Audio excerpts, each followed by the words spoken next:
Hello students, আসসালামু আলাইকুম। আমি তোমাদের মাহিন ভাইয়া বা মাহিন স্যার, যেটাই বলো না কেন, ওয়ান্স এগেইন তোমাদের মাঝে চলে আসলাম এবং খুবই বেসিক একটা জিনিস শেখানোর জন্য তোমাদের সামনে চলে আসলাম। আচ্ছা, তোমরা তো ভালো করেই জানো যে নিউক্লিয়াসের চারপাশে ইলেকট্রন একটা নির্দিষ্ট কক্ষপথে ঘুরতে থাকে, যেটাকে আমরা কি বলি, অরবিট, রাইট, বা শক্তি স্তর বিজ্ঞানী বোরের ভাষায়। আচ্ছা, এখন এই ইলেকট্রনটা যখন ঘুরবে, ইলেকট্রনটা কিন্তু শুধুমাত্র পার্টিকেল বা কণা না, একই সঙ্গে তরঙ্গ প্লাস কণা। এটা তোমরা খুব ভালো করে জানো ডি ব্রগলির সূত্র থেকে, রাইট? আচ্ছা, এখন আমার প্রশ্নটা হচ্ছে, ইলেকট্রনটা যখন ঘুরতেছে তখন এই ইলেকট্রনটা যেহেতু তরঙ্গ হিসেবে আচরণ করতেছে, তাহলে একবার ঘুরে আসলে কতগুলো তরঙ্গ সৃষ্টি হবে, রাইট?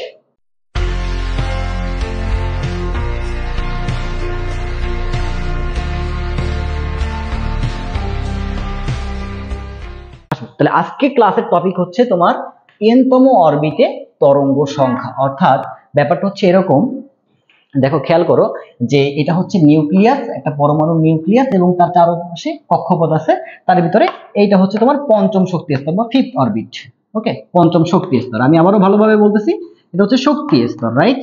আচ্ছা, নট অরবিটাল। আচ্ছা, এখন এই শক্তি স্তরে দেখো একটা ইলেকট্রন ঘুরতেছে, একটা ইলেকট্রন, দুষ্ট একটা ইলেকট্রন ঘুরতেছে। ওকে, কাকে কেন্দ্র করে ঘুরবে? নিউক্লিয়াসকে কেন্দ্র করে ঘুরবে। এখন ইলেকট্রনটা যদি এইখান থেকে ঘুরে আবার এইখানে আসে, অর্থাৎ ধরলাম ইলেকট্রনটা আছে বর্তমানে এ পয়েন্টে, ঘুরে যদি আবার এ পয়েন্টে আসে, তাহলে কয়বার ঘোরা হয়? একবার ঘোরা হয়, রাইট? আচ্ছা, তো এই একবার ঘুরে যদি আসে আবার এ পয়েন্টে, একবার ঘুরে আসে মানে 360 ডিগ্রি যদি ঘুরে আসে, তাহলে এখানে কতগুলো তরঙ্গ সৃষ্টি হবে? ইলেকট্রন যেহেতু ওয়েভ হিসেবে আচরণ করে, তোমরা ভালো করেই লুই ডি ব্রগলির নাম শুনছো না? এমন কেউ নাই যে লুই ডি ব্রগলির নাম শুনে নাই, প্রত্যেকটা ব্যক্তি লুই ডি ব্রগলির নাম শুনছো। ডি ব্রগলি কি বলছে? ডি ব্রগলি বলে গেছে ইলেকট্রন একই সঙ্গে পার্টিকেল হিসেবে আচরণ করে। কি হিসেবে আচরণ করে? পার্টিকেল, বা বাংলায় বললে কণা হিসেবে আচরণ করে, আর একদিকে ওয়েভ বা তরঙ্গ হিসেবে আচরণ করে, রাইট? পার্টিকেল কি করে বুঝবা? যদি এম থাকে, এম দ্বারা কি বোঝায়? মাস বা ভর। তাহলে মাস বা ভর, আর ওয়েভ মানে কি? তার কি থাকবে? ল্যামডা, মানে তরঙ্গ দৈর্ঘ্য থাকবে, ঠিক আছে? আচ্ছা, তো দেখো যে সকল পদার্থের বা কণার বা বস্তুর একই সঙ্গে এম এবং ল্যামডা দুইটাই আছে, অর্থাৎ একটা সমীকরণ দিয়ে তুমি যদি এম এবং ল্যামডাকে সম্পর্ক তৈরি করতে পারো, তাহলে বুঝতে হবে সেই সমীকরণটা ওই পদার্থের বা ওই বস্তুর জন্য ডুয়ালিটি ধর্ম প্রদর্শন করে, অর্থাৎ সোজা বাংলায় দ্বৈত ধর্ম প্রদর্শন করে। অর্থাৎ যে সকল পদার্থ বা বস্তুর জন্য তুমি একটা ইকুয়েশন তৈরি করবা, যে ইকুয়েশনে এম এবং ল্যামডা দুইটাই থাকবে, সেই সকল বস্তু দ্বৈত ধর্ম প্রদর্শন করে, অর্থাৎ একই সঙ্গে তোমার হচ্ছে কণা প্লাস ওয়েভ। ওকে, আচ্ছা, এখন আমরা সবাই ভালো করে জানি যে ইলেকট্রনের জন্য একটা সমীকরণ আছে, যেটা লুই ডি ব্রগলি প্রমাণ করে দিয়ে গেছে, যে তোমার হচ্ছে lambda equal to H by M V, বা এটাকে অনেকে তোমরা এভাবে চেনো, lambda divided by H by P. P দ্বারা কি বোঝানো হচ্ছে? ভরবেগ, ইলেকট্রনের ভরবেগ, যে যেভাবেই চেনো না কেন।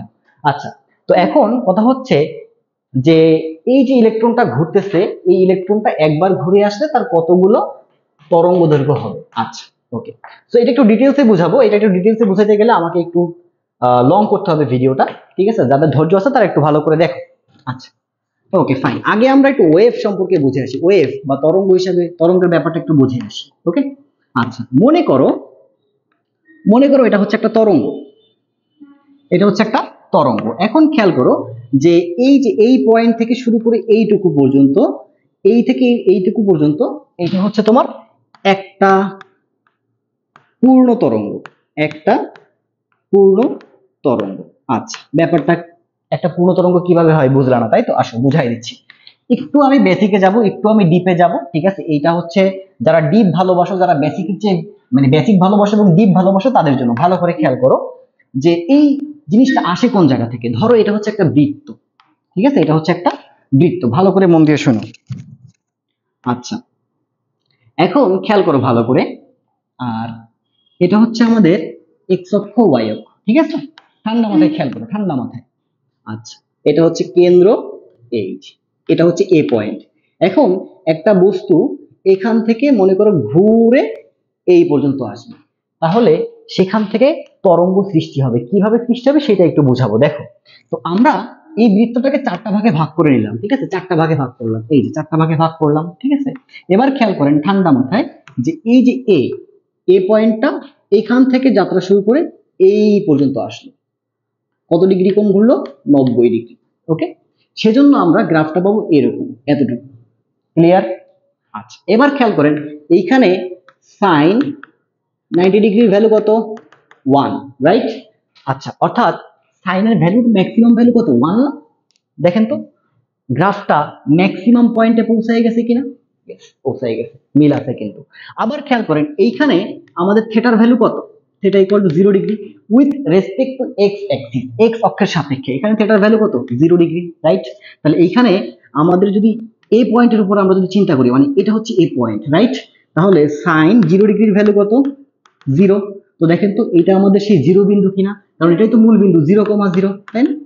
মিল পাচ্ছেন? মিল পাচ্ছেন ব্যাপারটা? আচ্ছা, এবার খেয়াল করেন যে এটা হচ্ছে মনে করেন বি পয়েন্ট, বি পয়েন্ট থেকে এখানে আসলো, তাহলে কতখানি ঘুরলো? 90 ডিগ্রি ঘুরলো। এইখানে থিটা এর ভ্যালু কত? নিশ্চয়ই 180 ডিগ্রি, কারণ আপনি এখান থেকে এখানে ঘুরে গেছেন। তাহলে সাইন 180 ডিগ্রির ভ্যালু কত? মনে করে দেখেন তো 0, রাইট? তাহলে 0 আছে কই? 0 তো এই রেখা বরাবর, এক্স অক্ষের ভ্যালু কত? 0 না? এক্স অক্ষের ভ্যালু তো এই 0, মানে আপনার সরি এই অক্ষ বরাবর 0 না? তাহলে দেখেন এই যে আর একটা হাফ সার্কেল। ক্লিয়ার?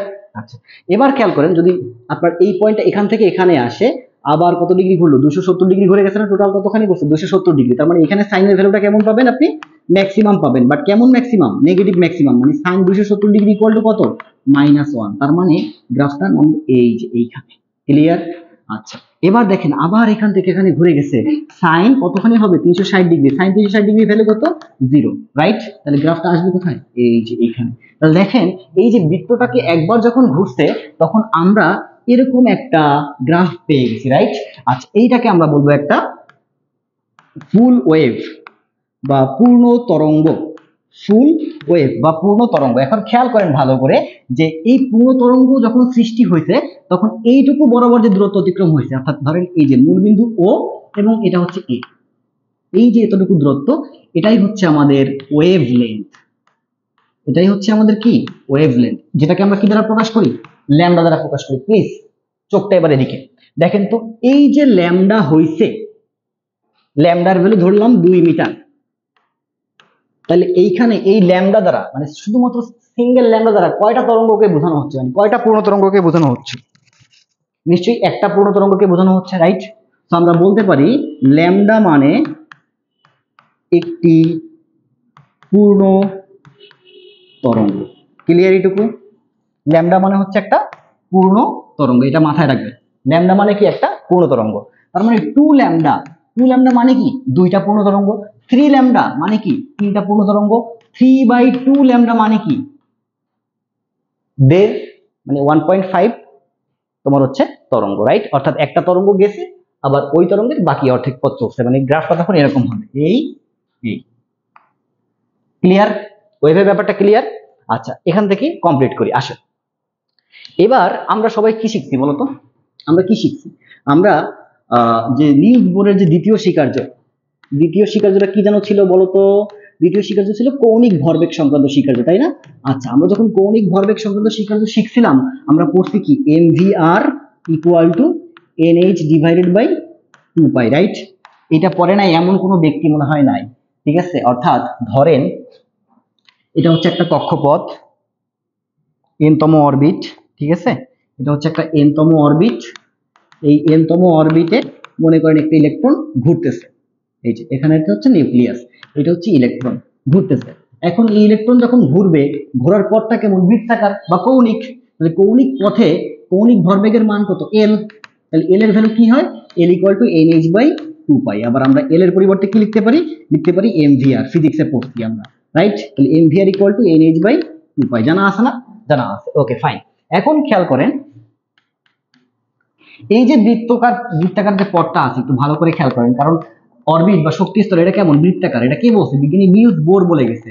আর একটা কথা মাথায় রাখবেন, বিজ্ঞানী সমারফিল্ড, ঠিক আছে? বিজ্ঞানী সমারফিল্ড বলছে যে কক্ষপথ বা শক্তি স্তরের আকার উপবৃত্তাকারও হতে পারে, ঠিক আছে? মনে থাকবে। আচ্ছা, এখন দেখেন এই যে বৃত্তাকার পথ, এই বৃত্তাকার পথের পরিধি আছে না, পরিধি, অবশ্যই পরিধি আছে। পরিধি কত বলতে পারবেন? পরিধি হচ্ছে সূত্র 2πr। আচ্ছা, আর ক্ষেত্রফলের সূত্রটা কি একটু মনে করাই দিই, যদি ওটা লাগবে না। ক্ষেত্রফলের সূত্র হচ্ছে পাই আর স্কয়ার, রাইট? আচ্ছা, এখন খেয়াল করেন ঠান্ডা মাথায়, ইলেকট্রনটা যদি এখান থেকে ঘুরে এখানে আসে তখন সে কতখানি পথ ঘুরতেছে? 2πr, right? 2πr পথ ঘুরতেছে। তার মানে একবার ঘোরা মানে হচ্ছে 2πr পথ অতিক্রম করা। তাহলে আমি লিখতে পারি একবার পূর্ণ আবর্তন, ঠিক আছে, একবার পূর্ণ আবর্তন ইকুয়াল 2πr পরিমাণ দূরত্ব অতিক্রম, রাইট? ইকুয়াল 2πr পরিমাণ দূরত্ব অতিক্রম, মাথায় রাখবেন এটা, ঠিক আছে? আচ্ছা, ওকে ফাইন। এবার খেয়াল করেন, তাহলে দেখেন তো আমরা এখানে ক্রস গুণ করলে mvr into 2π equal nh, right? আচ্ছা, এবার খেয়াল করেন তো, আমি যদি এখান থেকে 2πr আলাদা করি, 2πr আলাদা করলাম ইকুয়াল টু কি লিখতে পারি? nh by mv, right? আচ্ছা, 2πr এর মতো থাকলো, n এর মতো থাকলো, h বাই mv, রাইট? আচ্ছা, এখন খেয়াল করেন তো, এই যে h বাই mv এইটা কি আপনার মনে পড়তেছে? কোথায় পড়ছেন? হ্যাঁ, ওই যে পড়ছিলাম না আমরা, যে যারা হচ্ছে তোমার ডুয়ালিটি ধর্ম দেখায় একই সঙ্গে পার্টিকেল প্লাস ওয়েভ, তাদের ইকুয়েশন হচ্ছে এইটা, যে lambda equal h by mv, right? So আমরা এই h বাই mv এর পরিবর্তে কি বসাইতে পারি? ল্যামডা বসাইতে পারি না? তাহলে দেখেন তো 2πr ইকুয়াল n ল্যামডা। ওকে, ক্লিয়ার এটুকু? আচ্ছা, এবার খেয়াল করেন তাহলে এই ইকুয়েশনটা কি বলে? এই ইকুয়েশনটা বলে 2πr পরিমাণ দূরত্ব যদি অতিক্রম করা হয়, অর্থাৎ একবার যদি ঘুরে আসা হয়, তাহলে n সংখ্যক ল্যামডা তৈরি হবে। ল্যামডা মানে এটা কি? একটা পূর্ণ তরঙ্গ দৈর্ঘ্য। কি বলছিলাম? এই যে খেয়াল করেন, কি বলছিলাম? যে একটা ল্যামডা মানে একটা পূর্ণ তরঙ্গ, রাইট? তাহলে n সংখ্যক ল্যামডা মানে কি? n সংখ্যক তরঙ্গ। সো আমাদের অরবিটটা কেমন ছিল? n তম অরবিট। তাহলে আমরা আলটিমেটলি বলতে পারি দেখেন, যে nth অরবিটে ওয়েভ সংখ্যা ইকুয়াল n। ক্লিয়ার? তবে যদি বলা হয় nth অরবিটে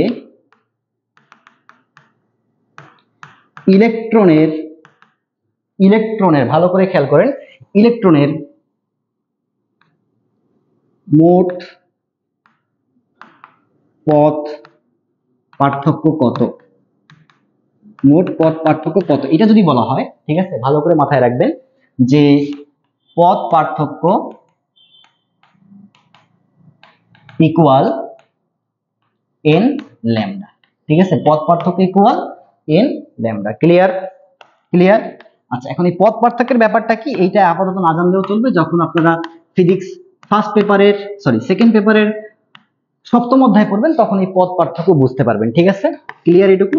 আচ্ছা, আর যদি বলে nth অরবিটে ইলেকট্রনের দশা পার্থক্য কত, ভালো করে খেয়াল করেন, ইলেকট্রন দশা পার্থক্য যদি বলে, তাহলে মাথায় রাখবেন n into 2π, clear? Okay fine. আচ্ছা, তাহলে আমরা তিনটা সূত্র পেয়ে গেলাম, ঠিক আছে? তিনটা সূত্র পেয়ে গেলাম। এখন এই তিনটা সূত্রে আমরা এমসিকিউ করবো। আর পথ পার্থক্য কি, এইটা আপনারা একটু ফিজিক্স পড়ার সময় আপনাদের যে টিচার আছে টিচারের কাছ থেকে একটু জেনে নেবেন, ঠিক আছে? ওকে, আচ্ছা, এমনিতে এটা শেখা লাগবে, কারণ পথ পার্থক্য দশা পার্থক্য এটা খুবই বেসিক একটা জিনিস, এটা এমনিতেও শেখা লাগবে। আচ্ছা, ক্লিয়ার এটুকু? এখন দেখেন, এই যে প্রথম যে অপশনটা দিলাম, যে nth অরবিটে ওয়েভ সংখ্যা বা তরঙ্গ সংখ্যা ইকুয়াল n, এটাই হচ্ছে আমাদের বেশি পরিমাণে আসে এমসিকিউতে, ঠিক আছে? আর যদি বলেন বাকি দুটো কোশ্চেনের কথা, এই দুইটা কোশ্চেন কোথায় আসে একটু বলে রাখি। এই দুটো কোশ্চেন হচ্ছে আপনার জি, নিট, ইভেন আমাদের বুয়েট এক্সামেও আসতে পারে, ঠিক আছে? বুয়েট এক্সামে আসতে পারে। এটা একটু ডিপ টপিক, খুব বেশিও ডিপ না, বাট আবার ডিপ না বললেও চলে না, ঠিক আছে? আচ্ছা, আর এখান থেকে যদি আমাদের বাংলাদেশের অনুসারে একটু আর কি কমপ্লেক্স কোশ্চেনের কথা চিন্তা করি, যে nth অরবিটে ইলেকট্রন যদি একবার ঘুরলে পরে, একবার পূর্ণ ঘূর্ণন, তাই না? একবার ঘুরলে পরে কতগুলো হবে তরঙ্গ? n সংখ্যক, রাইট? তাহলে nth অরবিটে ইলেকট্রন যদি x বার ঘুরলে কত হবে? nx। ক্লিয়ার? nx। আমি একটু চিত্র দিয়ে বুঝাই দিই, দেখেন, খেয়াল করেন ভালো করে, ইলেকট্রনটা এখানে একবার ঘুরে আসছে, তাহলে তরঙ্গ সংখ্যা কত হবে n, তরঙ্গ সংখ্যা কত হবে n, nটা কি কক্ষপথ সংখ্যা, nটা কি কক্ষপথ সংখ্যা। যদি 5 বার ঘুরে 5 বার তাহলে হবে 5n, রাইট 5n, কারণ একবার ঘুরলে হয় n সংখ্যক বার, 5 বার ঘুরলে কয়বার হবে 5n। যদি আপনার 10 বার ঘুরে ইলেকট্রনটা, অর্থাৎ 10টা পূর্ণ আবর্তন দেয়, তাহলে তরঙ্গ সংখ্যা কত হবে 10n। ক্লিয়ার? ওকে ফাইন, আসেন এবার আমরা একটা কোশ্চেনে চলে যাই, ঠিক আছে। আচ্ছা দেখেন কোশ্চেন কি বলছে, একটি ইলেকট্রন n তম অরবিটে একবার পূর্ণ আবর্তন করলে কতগুলো পূর্ণ তরঙ্গ সৃষ্টি হবে, এটা মনে করেন একটা এমসিকিউ। তাহলে অ্যান্সার কি হবে np, রাইট, n তম অরবিটে একবার ঘুরছে, তাহলে অ্যান্সার কি হবে np হবে না? আচ্ছা, কারণ আমরা জানি যে একবার ঘূর্ণন মানে কি 2πr, 2πr ইকুয়াল টু কি n ল্যামডা, তাই না? আর ল্যামডা মানে কি, ল্যামডা মানে হচ্ছে একটা ওয়েভ, একটা তাও কেমন ওয়েভ, ফুল ওয়েভ। ক্লিয়ার? মানে পূর্ণ তরঙ্গ। নেক্সট কোশ্চেনে চলে যাই, দেখেন নেক্সট কোশ্চেন কি বলছে। নেক্সট কোশ্চেন বলছে একটি ইলেকট্রন 5th অরবিট, 5 নাম্বার অরবিটে একবার পূর্ণ আবর্তন সৃষ্টি করলে কতগুলো পূর্ণ তরঙ্গ সৃষ্টি হবে। তাহলে আমরা কি জানি বলেন তো, তরঙ্গ সংখ্যা ইকুয়াল n। জাস্ট আপনারা এটাই মাথায় রাখবেন যে তরঙ্গ সংখ্যা ইকুয়াল n, তাহলে n এর ভ্যালু কত 5, তাহলে অ্যান্সার কি হবে 5। নেক্সট কোশ্চেন, একটি ইলেকট্রন 4th অরবিটে 3 বার ঘুরতেছে, রাইট, 3 বার কেমন দিছে পূর্ণ আবর্তন, 3 বার কেমন দিছে পূর্ণ আবর্তন। তার মানে দেখেন এইটা হচ্ছে 4th অরবিট, রাইট, এটা হচ্ছে আপনার 4th অরবিট, তাহলে এইখানে কয়বার পূর্ণ আবর্তন দিছে, ধরেন এখান থেকে যাত্রা শুরু 1, তাহলে কত সংখ্যক হইলো n সংখ্যক, 2 কত সংখ্যক আরেকটা n সংখ্যক, 3 কত সংখ্যক আরেকটা n সংখ্যক, তার মানে 3n, রাইট। ওই যে বলছিলাম যে x বার ঘুরলে হবে কি nx, রাইট। তো এখানে ঘুরছে কয়বার, 4 নম্বর কক্ষপথে 3 বার ঘুরছে, তাহলে 4 গুণ 3 কত হয় 3 4 12, অ্যান্সার কি 12টা তরঙ্গ সৃষ্টি হবে। ক্লিয়ার? অর্থাৎ এইখানে যখন ইলেকট্রনটা ঘুরবে তখন 12টা পূর্ণ তরঙ্গ সৃষ্টি হবে। আচ্ছা ব্যাপারটা আরেকটু বোঝানোর চেষ্টা করি, ঠিক আছে, আরেকটু ডিপলি নিয়ে যাওয়ার চেষ্টা করি। দেখেন খেয়াল করেন, এটা হচ্ছে ধরেন একটা কক্ষপথ, কোন কক্ষপথ ধরবেন, কোন কক্ষপথ ধরবেন, আপনার মনের মতো একটা কক্ষপথ ধরেন, ধরলাম আপনার মনে আছে এটা হচ্ছে 3 নাম্বার কক্ষপথ, 3rd অরবিট, আপনি মনে মনে বলতেছেন এটা হচ্ছে 3rd অরবিট। ক্লিয়ার?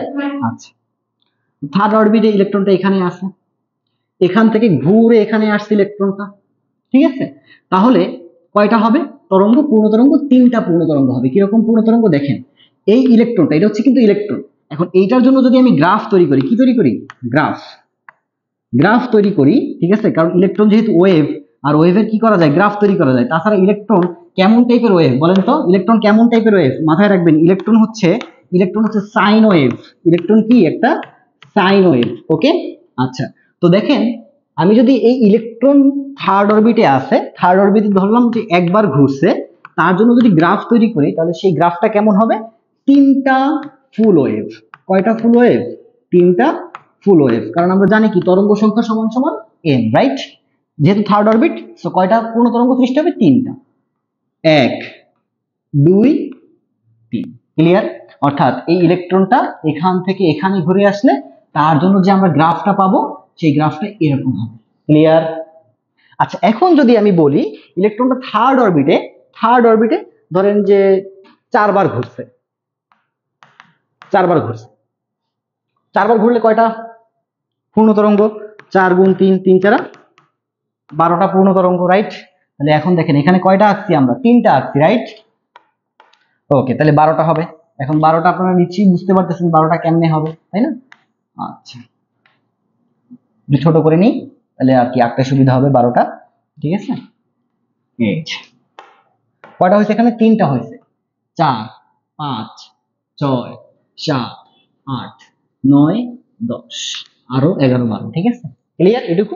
আচ্ছা, এখন দেখেন ধরলাম একটু বোঝার চেষ্টা করেন, যে পথ পার্থক্য দশা পার্থক্য বলছি, দেখেন খেয়াল করেন এইখান থেকে এইখানে আসলে কত হচ্ছে, একটা ফুল ওয়েভ, তাই না? এখান থেকে এখানে আসলে কয়টা ফুল ওয়েভ, একটা ফুল ওয়েভ, রাইট। আচ্ছা, একটা ফুল ওয়েভ মানে কয়বার ঘোরা, একটু চিন্তা করে দেখেন তো, একটা ফুল ওয়েভ মানে কয়বার ঘোরা লাগছে, এই যে এইখানে আছে, দেখেন একটা ফুল ওয়েভ মানে একবার যখন ঘুরছে তখনই একটা ফুল ওয়েভ সৃষ্টি হয়েছিল, রাইট। তার মানে আমরা বলতে পারি একবার ঘোরা মানে একটা ফুল ওয়েভ মানে 360 ডিগ্রি, কি বললাম, একটা ফুল ওয়েভ মানে 360 ডিগ্রি, একটু নোট করে লিখে রাখেন, ঠিক আছে? একটা ফুল ওয়েভ, একটি ফুল ওয়েভ ইকুয়াল 360 ডিগ্রি, রাইট? আচ্ছা, এটাই হচ্ছে আপনার দশা পার্থক্য। ক্লিয়ার? দশা পার্থক্য অর্থাৎ ইলেকট্রনটা এখান থেকে ঘুরে যখন এখানে আসবে তখন তখন হচ্ছে আপনার 360 ডিগ্রি ঘোরা হবে, ঠিক আছে? আচ্ছা, তাহলে এখন দেখেন, খেয়াল করেন ভালো করে, যে এই থেকে এই পর্যন্ত যখন আসছে কয়টা তরঙ্গ হয়েছে? 3টা তরঙ্গ হয়েছে না? কয়টা তরঙ্গ হয়েছে? 3টা তরঙ্গ হয়েছে। তাহলে এইখান থেকে এই পর্যন্ত আসলে দশা পার্থক্য কথা একটু নিজে চিন্তা করেন, একটু নিজে চিন্তা করেন। এইটুকুর জন্য 360, তাহলে এইটুকুর জন্য 360, এইটুকুর জন্য কত? 360, 3 ইন্টু 360, রাইট? তাহলে দেখেন তো 3 ইন্টু 360 মানে কত? 2 পাই, তাই না? 2 পাই, রাইট? 2 পাই মানে কত? 6 পাই না? 3 ইন্টু 2 পাই মানে কত? 6 পাই। অর্থাৎ ইলেকট্রনটা যখন এইখান থেকে থার্ড অরবিটে একবার পূর্ণ ঘূর্ণন দেবে তখন হচ্ছে আপনার 3টা পূর্ণ তরঙ্গ সৃষ্টি হবে, আর 3টা পূর্ণ তরঙ্গের জন্য আমরা দশা পার্থক্য কত পাবো? 360 পাবো। ক্লিয়ার? ক্লিয়ার? আচ্ছা, তাহলে দেখেন তো থার্ড অরবিটে যখন 4বার ঘুরতেছে, থার্ড অরবিটে যখন কয়বার ঘুরতেছে? 4বার, তাহলে আমাদের পূর্ণ তরঙ্গ হচ্ছে কয়টা? 12টা। একটা পূর্ণ তরঙ্গ মানে কি? 360 বা 2 পাই। তাহলে 12টা পূর্ণ তরঙ্গ মানে কি দেখেন তো, 12 গুণ 2 পাই ইকুয়াল কত হয়? 24 পাই। তাহলে দেখেন ইলেকট্রন যখন থার্ড অরবিটে 4বার পূর্ণ ঘূর্ণন দিছে তখন তার দশা পার্থক্য, ওই ইলেকট্রনের দশা পার্থক্য 24 পাই। অর্থাৎ সে আগের অবস্থা থেকে বর্তমান অবস্থায় যে আসছে 12টা ঘূর্ণন দিয়ে, এর মাঝে তার কোণের পরিবর্তন হয়েছে 24 পাই। এখন 24 পাই মানে কি? 24 ইন্টু 360 ডিগ্রি, রাইট? ওকে, তো এটা তোমরা কিন্তু পারবা, 24 ইন্টু 360। এখন এটা হিসাব নিকাশ তোমরা ভাইয়া ক্যালকুলেটরে করে নাও। ক্লিয়ার? আচ্ছা, এবার পথ পার্থক্যের কথাটা বলি। দেখেন, খেয়াল করেন, পথ পার্থক্য হচ্ছে আপনার এই যে এইখান থেকে এইটুকু আসছে, সরি কালার চেঞ্জ করে নি, দাঁড়ান। আচ্ছা, দেখেন এই যে এইখান থেকে এইটুকু আসছে না, এই যে এই থেকে এইটুকু, এই যে এটা হচ্ছে আপনার এই থেকে এইটুকু, এই যে এটা, ঠিক আছে? এই যে এটা হচ্ছে আপনার পথ পার্থক্য। ক্লিয়ার? তো দেখেন পথ পার্থক্য যদি হিসাব নিকাশ করা হয় তাহলে এটা হচ্ছে ল্যামডা। এটা কত? ল্যামডা। তাহলে এরকম দেখেন তো 12টা যদি ঘূর্ণন দেয় তাহলে কতখানি পথ পার্থক্য সৃষ্টি হয়? 12 গুণ ল্যামডা। ক্লিয়ার? এটাই হচ্ছে পথ পার্থক্য। বুঝতে পারছি? আচ্ছা, এক্সট্রা কোশ্চেন। ওকে, আচ্ছা, কোশ্চেনটা হচ্ছে এরকম যে ইলেকট্রন যদি ফোর্থ অরবিটে 2টি পূর্ণ আবর্তন সৃষ্টি করে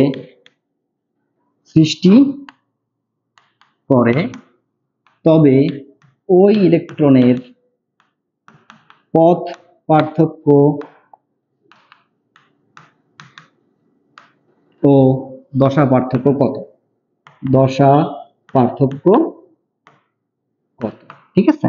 আচ্ছা, এই হচ্ছে আমাদের কোশ্চেন। ক্লিয়ার? এটুকু, ইলেকট্রন যদি অরবিটে 2টি পূর্ণ আবর্তন সৃষ্টি করে তবে ওই ইলেকট্রনের পথ পার্থক্য ও দশা পার্থক্য কত? আচ্ছা, দেখেন, খেয়াল করেন, আপনারা যখন সলভ করবেন তখন একটা এরকম কক্ষপথ এঁকে নেবেন। আচ্ছা, আচ্ছা, এটা কয় নাম্বার কক্ষপথ একটু বলেন তো?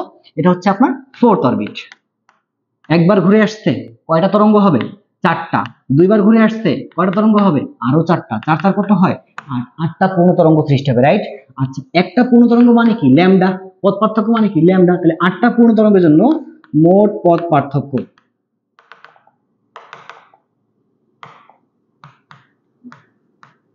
8 ইন্টু ল্যামডা। দশা পার্থক্য কত হবে বলেন তো? 8 ইন্টু, এবার খেয়াল করেন, একবার যখন ঘুরে আসে তখন কয়টা তরঙ্গ সৃষ্টি হয়? 4 নম্বর কক্ষপথে নিশ্চয়ই 4টা পূর্ণ তরঙ্গ সৃষ্টি হয়। 1 2 3 4, রাইট? তাহলে দেখেন তো 4টা মানে কি? 4 গুণ 2 পাই। টোটাল হয়েছে কয়টা? 8টা হয়েছে না? তাহলে 8 গুণ 2 পাই। ক্লিয়ার? অর্থাৎ 16 পাই। বুঝাইতে পারছি? ক্লিয়ার?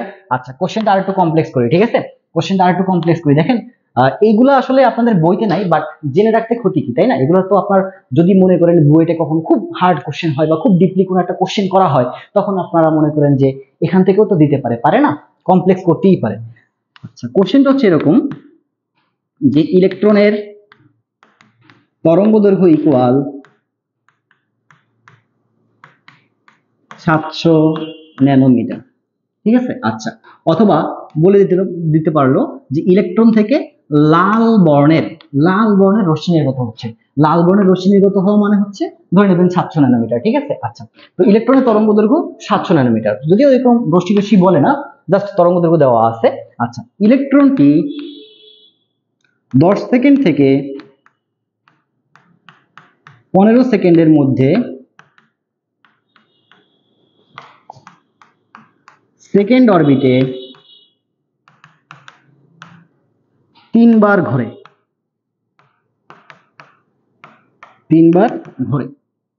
ইলেকট্রনের পথ পার্থক্য কত মিটার? ওকে, এই হচ্ছে কোশ্চেন, ঠিক আছে? আচ্ছা, আসেন আমরা অ্যান্সার করব গ্রাফ দেখে। আচ্ছা, ইলেকট্রনের তরঙ্গ দৈর্ঘ্য দেওয়া আছে 700 ন্যানোমিটার, 10 থেকে 15 সেকেন্ডের মধ্যে সে সেকেন্ড অরবিটে কয়বার ঘুরতেছে? 3 বার ঘুরতেছে। মানে ধরেন এখানে যে টাইম, এই টাইম নিয়ে কোনো কাজ নাই, জাস্ট আপনার হচ্ছে 5 সেকেন্ড টাইম দেওয়া আছে, 5 সেকেন্ডের ভিতরে ফোর্থ অরবিটে সে হচ্ছে আপনার কয়বার ঘুরছে? 2 বার ঘুরছে, রাইট? সেকেন্ড অরবিটে 3 বার ঘুরছে। আচ্ছা, তো দেখেন এই হচ্ছে আমাদের কক্ষপথ, এই হচ্ছে ইলেকট্রন, এখানে অবস্থান, ঠিক আছে? আচ্ছা, তাহলে এখান থেকে সে ঘুরে এখানে আসছে, সেকেন্ড অরবিটে কয়বার ঘুরছে? 3 বার ঘুরছে, 1 2 3, এরকম 3 বার ঘুরছে, রাইট? তাহলে তরঙ্গ সংখ্যা বা ওয়েভ সংখ্যা ইকুয়াল টু কত হবে? 3 ল্যামডা, মানে 3টা পূর্ণ তরঙ্গ সৃষ্টি হবে, তাই না? কয়টা পূর্ণ তরঙ্গ সৃষ্টি হবে? 3টা পূর্ণ তরঙ্গ মানেটা কি একটু দেখি তো। 1 2 3, রাইট? আচ্ছা, এখন দেখেন তো, এই থেকে এইটুকু যদি একটা ল্যামডা হয়, তাহলে এই থেকে এইটুকু টোটাল কয়টা ল্যামডা? 3টা ল্যামডা, রাইট? আচ্ছা, তো 3 ল্যামডা মানে কি? 3 ইনটু একটা ল্যামডা মানে কত? 700 ন্যানোমিটার। তাহলে 700 ন্যানোমিটার মানে কি? 10 টু দি পাওয়ার -9 এত মিটার, রাইট? তাহলে 3 গুণ 700 মানে কত? 2100 into 10 to the power -9 metre. Okay, fine. তাহলে এটাকে যদি আমরা ইয়েতে কনভার্ট করি, আপনার নর্মাল মোডে কনভার্ট করলে এটা হয় হচ্ছে আপনার 2.1 into 10 to the power -7 metre. অর্থাৎ ইলেকট্রনটা, খেয়াল করেন ভালো করে, ইলেকট্রনটা যখন 10 থেকে 15 সেকেন্ড মুভ করতেছে, 10 থেকে এই 5 সেকেন্ডে সে এতটুকু দূরত্ব অতিক্রম করছে। এখন একটা কথা বুঝেন, এতটুকু দূরত্ব না, সে 5 সেকেন্ড অতিক্রম করছে, তার মানে বুঝতে হবে অল্প সময়, অনেক অল্প সময়, মানে 5 সেকেন্ডে এতটুকু দূরত্ব অতিক্রম করছে, তার মানে ভেলোসিটি কি? অনেক কম। যদিও আসলে এটা পসিবল না, ঠিক আছে? কারণ ইলেকট্রনের ভেলোসিটি প্রায় হচ্ছে আপনার আলোর বেগের কাছাকাছি। ইলেকট্রনের নর্মাল ভেলোসিটি হচ্ছে আপনার 2.18 into 10 to the power 6 metre per second, এখান থেকে শুরু হয়, ঠিক আছে? যাই হোক, এদিকে আর না যাই। ওকে, সো আমরা আসলে আমাদের কনসেপ্টটা বুঝতে পারছি কিনা সেটা একটু বলি। আর ক্লাসটা একটু লং হয়ে গেল, বাট আসলে অনেক কিছু আলোচনা করে ফেলছি, অনেক ডিপের জিনিস আলোচনা করে ফেলছি, একদম বেসিক থেকে। ক্লিয়ার? আশা করি সবাই বুঝতে পারছেন। যারা বুঝেন নাই তারা কমেন্ট করেন, ঠিক আছে? যারা কমেন্ট করেন, আর একটা কোশ্চেন একটু আপনারা অ্যান্সার দিয়ে যান, ঠিক আছে? একটা কোশ্চেনের অ্যান্সার দিয়ে যান, সেটা হচ্ছে এই হচ্ছে একটা কক্ষপথ, এটা হচ্ছে আরেকটা কক্ষপথ। ওকে, ফাইন। এখন ইলেকট্রনটা হচ্ছে আপনার এই কক্ষপথ থেকে এই কক্ষপথে আসবে, ঠিক আছে? এই কক্ষপথ থেকে এই কক্ষপথে আসবে, রাইট? আচ্ছা, আমি বল দিচ্ছি, এটা হচ্ছে n2 equal to fourth orbit, আর এটা হচ্ছে আপনার n1 ইকুয়াল টু আপনার সেকেন্ড অরবিট, ঠিক আছে? আচ্ছা, এখন ইলেকট্রন যখন n2 থেকে n1 এ আসে, তখন তার পথ পার্থক্য